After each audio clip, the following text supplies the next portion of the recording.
सुनिए, देखिए, समझिए सनातन सत्य। जैसी दृष्टि वैसी सृष्टि, दृष्टि विज्ञान। कुदरत, कुदरती रचना एवं कुदरत के कानून से शाश्वत सुख की प्राप्ति। जोधपुर के परम पूज्य महात्मा उपासक प्रोफेसर डॉक्टर सोहन राज तातेड़ के निर्देशन में सनातन सत्य। जैसी दृष्टि वैसी सृष्टि, दृष्टि विज्ञान।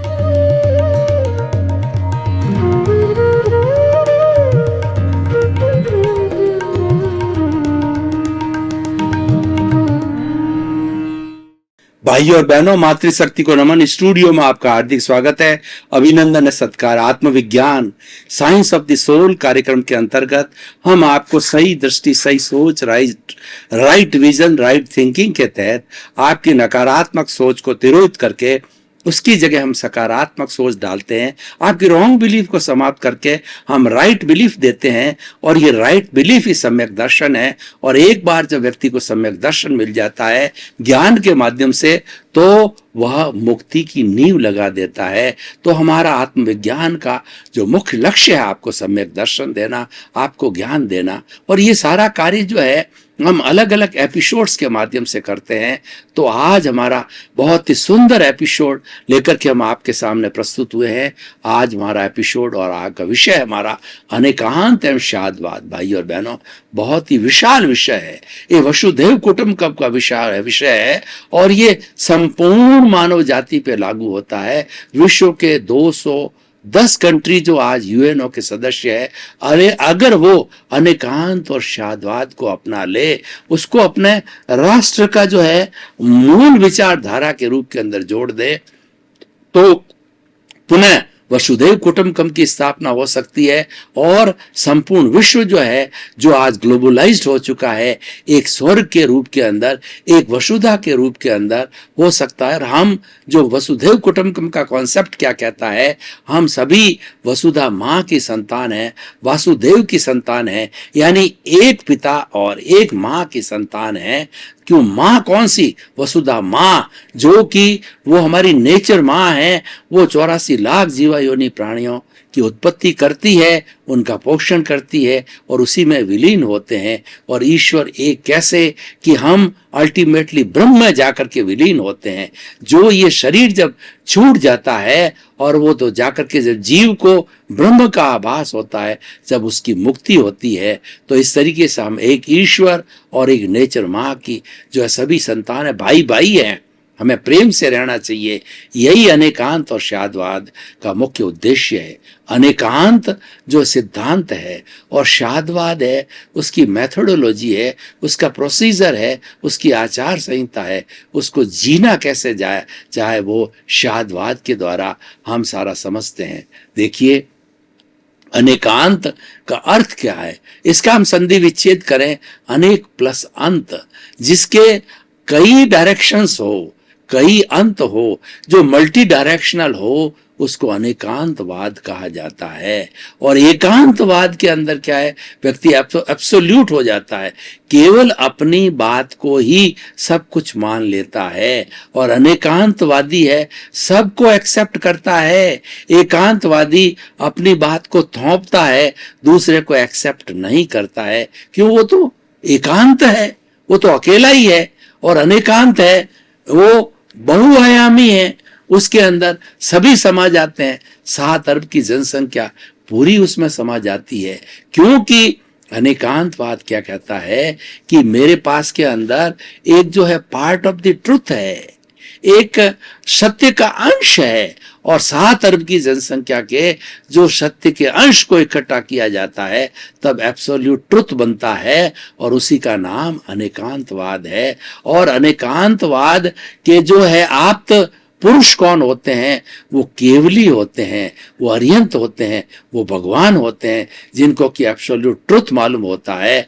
तो वो जो है, वो इसके जो कहना चाहिए अधिकारी हो जाते हैं कोई बात को कहने के। लेकिन जो एकांतवादी होते हैं, वो तो प्योरली वो अपनी बात को ही मनवाते हैं। वो कहते हैं मेरा धर्म ही सही है, उस धर्म के शरण में ही मुक्ति है, उस शरण में आओगे तभी मुक्ति होगी, एकांतवादी कहते हैं।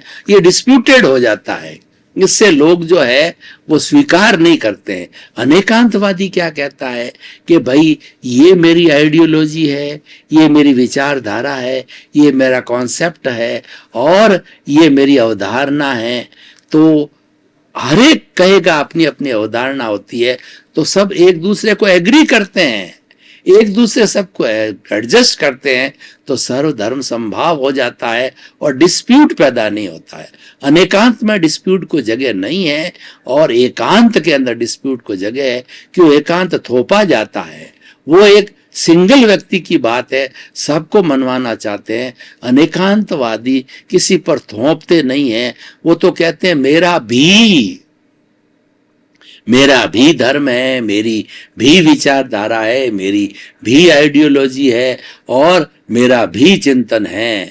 तब भी चिंतन है तो दूसरों का भी चिंतन हो जाता है, तब वो अपना चिंतन को तवज्जो मिले तो दूसरे चिंतन को जो है वह क्या उसको स्थान देता है, उसको सम्मान देता है, तो ऑटोमेटिकली सर्वधर्म संभाव हो जाता है।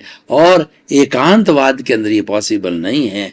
तो ये मल्टी डायरेक्शनल है, ये सत्यांश है, ये मानता है कि व्यक्ति के अंदर सत्यांश है, संपूर्ण सत्य नहीं है। और एकांतवादी तो अपनी बात कोई कहता है कि मेरे पास तो पूरा सत्य है, तो लोग इसको स्वीकार नहीं कहते हैं। तो अब देखिए कि अनेकांतवाद की हम एप्लीकेशन करें, क्योंकि जब तक कोई भी चीज जो अप्लाइड नहीं होती है, उसकी एप्लीकेशन नहीं होती है डे टू डे लाइफ के अंदर, मनुष्य के जीवन के अंदर, समाज के जीवन के अंदर और विश्व के जीवन के अंदर, जब तक वो लागू नहीं होती है तब वो इफेक्टिव नहीं होती है, वो रिकॉग्नाइज नहीं होती है, वो सर्वमान्य नहीं होती है। तो इसीलिए हम इसकी एप्लीकेशन को देखते हैं।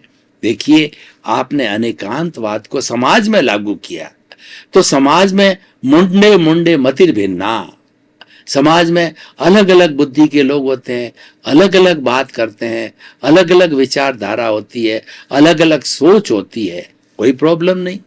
अनेकांत तो ये कहता है आप अपनी विचारधारा को रखिए, फिर समाज का दूसरा तबका कहता है कि हमारी ये विचारधारा आप भी रखिए, फिर और अन्य समूह कहता हमारी विचारधारा वेलकम। हर एक की विचारधारा को वेलकम किया जाता है। तो डिस्प्यूट कहाँ है? सभी विचारधाराएं मिल जाती है, मिलकर के और वो तय करते हैं कि मानव धर्म की बात करते हैं कि सर्वजन हिताय सर्वजन सुखाय, सब लोगों के लिए कौन सी हित की बात है, सब लोगों के लिए सुख की बात क्या है, सब सर्वमान्य हो जाता है। तो वह कार्य अनेकांतवाद के, अनेकांतवाद सबको जोड़ता है, किसी को तोड़ता नहीं। अनेकांतवाद में आग्रह नहीं है, सबसे बड़ी बात है, अनाग्रह है। आग्रहीन गहन चिंतन का द्वार हमेशा खुला रहे। यानी अगर आप आग्रहीन रहते हो तो आप अपने मकान की और कमरे की सब खिड़कियों को खोल देते हो कि सब डायरेक्शन से जो व्यूज आ रहे हैं उसको आने दीजिए। हर एक का व्यूज वेलकम है।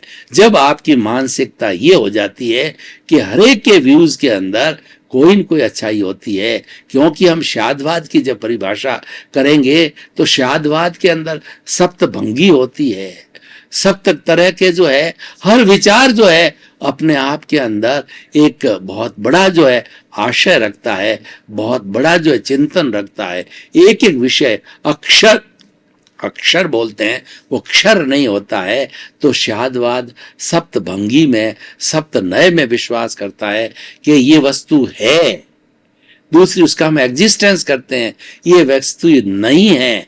हम किसी के कंपैरिजन के अंदर उसको कहते हैं कि सर्दी के कंपैरिजन में कहते हैं कि जो है यहाँ पर गर्मी नहीं है, और गर्मी के कंपैरिजन में कहते हैं कि यहाँ सर्दी नहीं है। दोनों सही है भी नहीं भी, और दूसरा है और नहीं, और दूसरा इसका कॉम्यूटेशन किया जाता है, सप्त नए बना जाते हैं।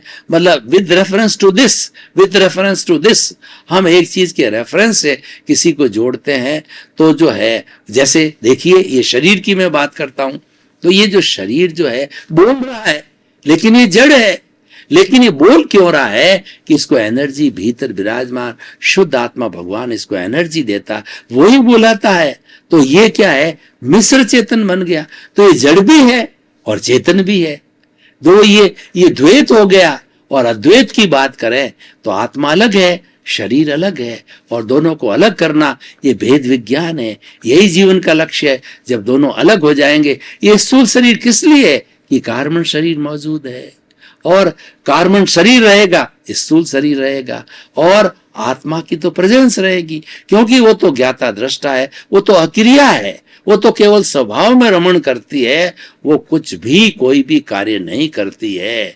करने वाली जो है प्रतिष्ठित आत्मा है। प्रतिष्ठित आत्मा ही चार्ज होती है, प्रतिष्ठित आत्मा ही जब डिस्चार्ज होती है, उसका मैकेनिकल पार्ट होता है, अनुभव करती है, वो प्रतिष्ठित आत्मा है। और उसके साथ प्रतीति करती है, वो सारी प्रतिष्ठित आत्मा का मतलब हमारी आत्मा का वह भाग जो कि प्रतिष्ठा करता है। तो वह प्रतिष्ठा कहाँ से आती है? कि जो शुद्ध स्वरूप में आत्मा वो कुछ करती नहीं है, वो तो मूल स्वभाव है, उसकी प्राप्ति की जाती है। वो प्राप्ति करने का जो माध्यम है सारा प्रतिष्ठित आत्मा। पुरुषार्थ कौन करता है? पुरुषार्थ प्रतिष्ठित आत्मा करती है। अनुभव कौन करता है? प्रतिष्ठित आत्मा करती है। कर्मों का बंधन कौन करता है? प्रतिष्ठित आत्मा करती है। और जो ये शरीर मिलता है, सारा भुगतान है, ये भी प्रतिष्ठित आत्मा है, डिस्चार्ज प्रतिष्ठित आत्मा है। तो यानी प्रतिष्ठित आत्मा का जो है रोल बहुत बढ़ जाता। प्रतिष्ठा करने वाली आत्मा वो हमारी शुद्ध आत्मा है, उसकी भाव शक्ति जैसे प्रज्ञा है। प्रज्ञा जब हाजिर होती है, तब वह जो हमें पुरुषार्थ कराती है, वो हमें ज्ञान में रखती है, और ज्ञान में रहना ही पुरुषार्थ है। वो ये हमें स्वभाव बताती है, क्योंकि वो आत्मा की प्रतिनिधि है, आत्मा का स्वभाव बताती है, और वह मोक्ष के अंदर ले जाने वाली है, वो संसार में भटकाने वाली नहीं है। और दूसरी जो डिस्चार्ज आत्मा जो है, वो हमारी अज्ञा है। वो जो है वह राग द्वेष से जुड़ी होती है। जहाँ राग द्वेष होता है वह संसार का भ्रमण होता है, क्योंकि राग द्वेष अज्ञान है, और प्रज्ञा है उसमें राग द्वेष नहीं होता है, उसमें ज्ञान होता है। तो बड़ी सीधी सीधी जो है वो एप्लीकेशन है कि जहाँ पर राग द्वेष है वहां पर अज्ञान है, जहाँ राग द्वेष नहीं है वहां पे ज्ञान है। और वही ज्ञान सम्यक दर्शन, वही सम्यक दर्शन कब है? राग द्वेष रहित होने से सम्यक दर्शन हो जाता है, और राग द्वेष सहित होने से जो है वो मिथ्या दर्शन हो जाता है। तो मूल रोल राग द्वेष का है। यही बीमारी, यही अशुद्धि है, यही डायग्नोसिस, यही पॉइंटिंग। अगर जीवन में कोई लक्ष्य बनावे व्यक्ति, समस्त धर्मों का सार, समस्त जो है धार्मिक ग्रंथों का सार, अनेकांतवाद का सार यह है कि आप राग द्वेष का चश्मा उतार दीजिए, आप समता भाव में आ जाइए, तो अनेकांतवाद आपके अंदर ठहर जाएगा, आपके अंदर अनेकांतवाद उतर जाएगा। तो इसीलिए अनेकांतवाद की हम एप्लीकेशन विश्व के लिए लागू करें। देखिए, आज विश्व में 210 देश है, हर देश का अपना अपनी कहना चाहिए संस्कृति है, और उनका जो अपना जीने का ढंग है। और इस संसार में इस 84 लाख जीवा योनि के अंदर जितने भी प्राणी हैं वो जीना चाहते हैं, मरना कोई नहीं चाहता, बेसिक बात है। और दूसरा, कोई भी हर एक सुख चाहता है, दुख कोई नहीं चाहता, मरना कोई नहीं चाहता, दुख कोई नहीं चाहता। तो ये कॉमन चीज हो गई। तो अनेकांतवाद जो है हम 210 कंट्री के अंदर लागू करें कि किसी को, कोई भी जीवित प्राणी किसी को दुख न दे, और मनुष्य क्योंकि सर्वश्रेष्ठ प्राणी है और मनुष्य योजना बनाता पूरी सृष्टि, मनुष्य इस नेचर का डोमिनेटिंग संरक्षक है। तो उसकी सबसे ज्यादा ड्यूटी है कि इस नेचर को स्पॉइल नहीं करे, नेचर का दोहन न दे, नेचर किसी जीव को जो है वो दुख न दे, सिर्फ उसका जो आवश्यकता, उसकी नीड है, उसकी पूर्ति तक रहे, वो ग्रीड में नहीं जावे। और जो ही मनुष्य ग्रीड में चला जाता है तो बहुत भारी तकलीफ हो जाती है। ग्रीड में जाती वो राग देश में चला जाता है, और राग देश में जाते ही वह शोषण करने लग जाता है। ऐसा कहा जाता है कि मनुष्य के राग द्वेष के लिए तो इतना कहा जाता है कि पूरे संपूर्ण जो है चराचर जगत की, कॉस्मॉस की सारी जो संपत्ति, जिसमें 84 लाख जीवा योनि का भरण पोषण होता है, वो सारी एक मनुष्य को संपत्ति दी जाए तो भी नहीं धापता है। देखिए जो असंख्य अनंत जीव जो है भरण पोषण करते हैं, एक भी नहीं धापता है। तो ये क्या है? ये तृष्णा है और ये एकांतवाद है। अनेकांतवाद क्या है? सब में डिस्ट्रीब्यूट करो, सबके लिए है, मेरे अकेले के लिए नहीं है। और मेरे अकेले के लिए क्या है कि नीड, आपने अपने परिवार को जन्म दिया है तो आपकी नीड आपका दायित्व है, आप पूरा कीजिए। नीड के लिए हमारी सृष्टि माँ, हमारी नेचर माँ, हमारा जो अनेकांतवाद तो कहता है आप अपनी नीड पूरा करो। और 7 अरब की जनसंख्या अपनी नीड तक सीमित रहे तो नीड के लिए तो हमारे पास के अंदर भरपूर भंडार भरा पड़ा है नेचर के अंदर, जरूरत कहाँ है? तो आज तकलीफें क्यों हैं? आज देखिए आज प्रदूषण क्यों हो रहा है। पृथ्वी, जल, अग्नि, वायु और आकाश, 5 बेसिक एलिमेंट जिससे नेचर माँ बनी हुई है और 5 बेसिक मालन जो है एलिमेंट से जो है 84 लाख जीवा योनि में जन्म लेने वाले असंख्य अनंत प्राणी जो है उनका भरण पोषण होता है, सब दूषित है। इसका अर्थ क्या हुआ? सारा दूषित हो गया तो क्या हो गया कि सभी जो है सभी उसका उपयोग करने वाले सभी बीमार पड़ रहे और पड़ रहे हैं। आज बीमारियां किस गति से फैल रही, ये हुआ क्यों? ये हुआ ये एक आदमी एकांतवादी बन गया।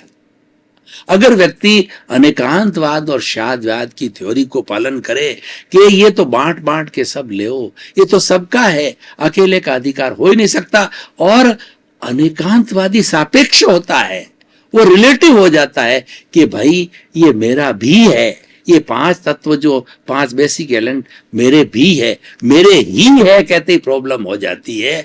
ही जो है वो एकांतवादी हो जाता है और भी कहने वाला सापेक्ष हो जाता है। और ये सारी सृष्टि सापेक्ष है, आप करके देख लीजिए। सृष्टि के लिए कहा जाता है कि सृष्टि में एक परिंदा भी जब पर मारता है तो पूरी सृष्टि हिलती है, हमको पता नहीं लगता वाइब्रेशंस के माध्यम से। लेकिन जो लोग जो फिजिक्स को, वाइब्रेशंस को जो पढ़ा है उन्होंने, उसकी वेवलेंथ, उसकी फ्रीक्वेंसी और सब चीज को जो जानते हैं, कॉस थीटा, साइन थीटा, तो वो समझते हैं कि इसका इफेक्ट आ रहा है। और मैं आपको बोल रहा हूं ये जो है माइक के जरिए पकड़ा जा रहा है और ये पकड़ करके पूरे विश्व के अंदर जो टीवी के माध्यम से प्रसारित हो जाता है, यूट्यूब के माध्यम से प्रसारित हो जाता है। ये क्या है?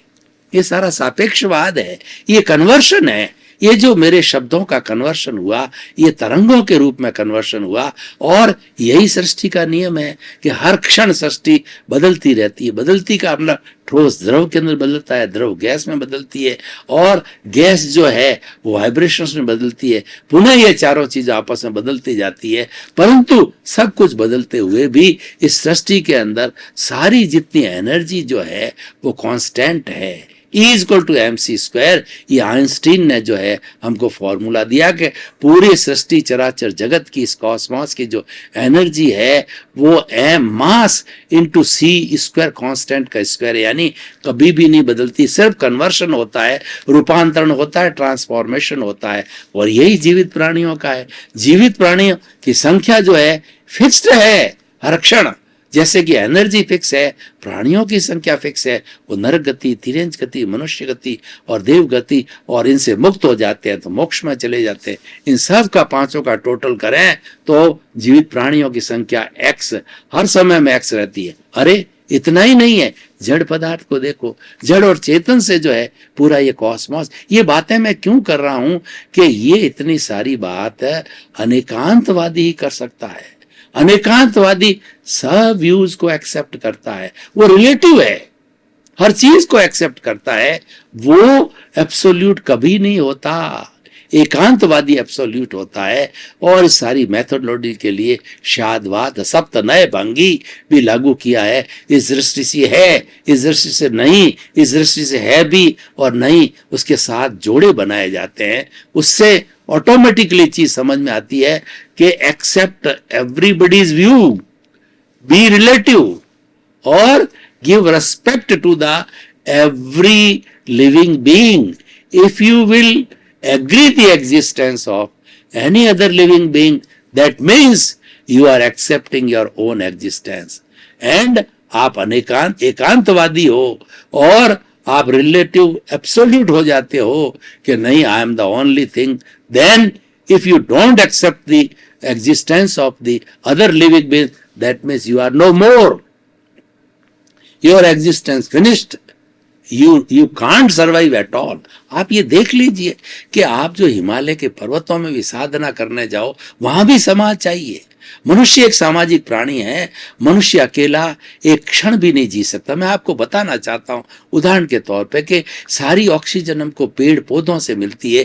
पेड़ पौधे हमारी कार्बन डाइऑक्साइड जो मानव मात्र कार्बन डाइऑक्साइड छोड़ता है और इतने कारखाने कार्बन डाइऑक्साइड छोड़ता है, ये सारा जो है वो सिंथेसिस के माध्यम से, वो फोटोसिंथेसिस करके, और ये जितने भी पेड़ है पौधे हैं वो भोजन बना करके उसको भीतर लेते हैं और वापस हमें प्राणवायु देते हैं। कितने बड़े हमारे हितैषी है, क्या हम उनका उपकार भूल सकते हैं? कभी नहीं भूल सकते हैं। आज समस्या क्यों हो रही है कि व्यक्ति ने अपने लोभ के कारण, लोभी कितना है व्यक्ति, देखिए कि विषय नर की लालसा और पाम रोग की खाज, लोभी की धन लालसा और तीनों बेअंदाज। ये सृष्टि में बिगाड़ क्यों हो रहा है? ये लोभ करा रहा है। लोभ क्या है? राग द्वेष है। तो मैं ये कहना चाहता हूं, जो मूल बुराई अनेकांतवाद ने जो है हाईलाइट की है वो राग द्वेष है। राग द्वेष को आप मनुष्य के जीवन से निकाल दीजिए, समाज के जीवन से निकाल दीजिए, देश के जीवन से निकाल दीजिए, विश्व के जीवन से निकाल दीजिए, 7 अरब की जनसंख्या के जीवन से निकाल दीजिए और 210 कंट्रीज के जीवन से राग द्वेष निकाल करके उनको समभाव में ले आइए। सब में इक्वलिटी जो है, अगर आप इक्वलिटी कर देते हो, सॉवरेनिटी कर देते हो, हर एक के एक्सेप्ट कर लेते हो, तो आप ऑलरेडी अच्छे हो गए, आप अच्छे बन गए। क्योंकि ऐसा कहा जाता है, जो दूसरों के आंसू पहुंचता है उसको ईश्वर उसकी आंखों में आंसू आने ही नहीं देते। जो अपने आप को रिलेटिव समझता है उसको कोई तकलीफ ही नहीं है, और रिलेटिव तो होना पड़ेगा। तकलीफ एब्सोल्यूट लोगों को होती है जो कि अपने आप को एब्सोल्यूट मानते हैं और किसी की गर्ज नहीं। वो कहता मुझे क्या गर्ज है, हियर लाइज द प्रॉब्लम। वहां वो राग द्वेष से जुड़ जाता है। तो भाई और बहनों, अनेकांतवाद एक बहुत बड़ी आइडियोलॉजी है।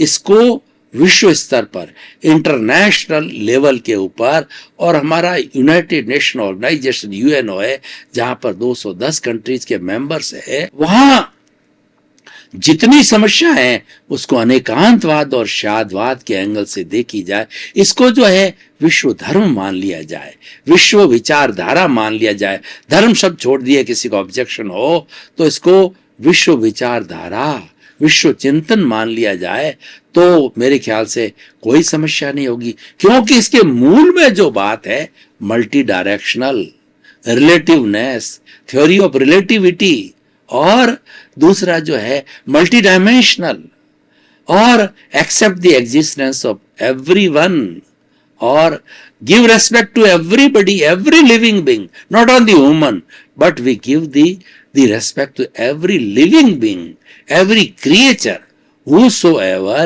is feeling, we give the credit to that. जब इतनी बड़ी विशाल धारा होगी तो वसुधैव कुटुंबकम होने में क्या देरी होगी। हमारे ऋषियों और मुनियों ने बहुत बड़ा सुंदर कॉन्सेप्ट दिया, वसुधैव कुटुंबकम। सब जियो, live and let others live. हर छोटा सा जो प्राणी वायरस है उसको भी जीने दो, उसको। भाई और बहनों, आपका बहुत बहुत धन्यवाद। आप आत्मविज्ञान कार्यक्रम बराबर देख रहे हो और देखते रहिए। आत्मविज्ञान कार्यक्रम आपको सही दृष्टि, सही सोच देता है, रॉन्ग बिलीफ को मिटा के आपको राइट बिलीफ देता है, आपको सनातन सत्य बताता है, कुदरती रचना और कुदरत का कानून बता करके, आपको दृष्टि विज्ञान दे करके, आपकी दृष्टि परिवर्तन करके आपकी सृष्टि को अच्छा बनाता है और आपको जो है शाश्वत सुख प्रदान करता है। कौन नहीं चाहेगा शाश्वत सुख लेना, अक्षय सुख?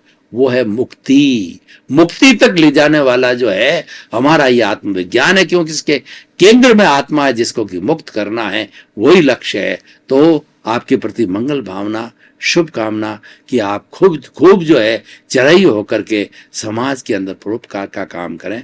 आपके प्रति मंगल।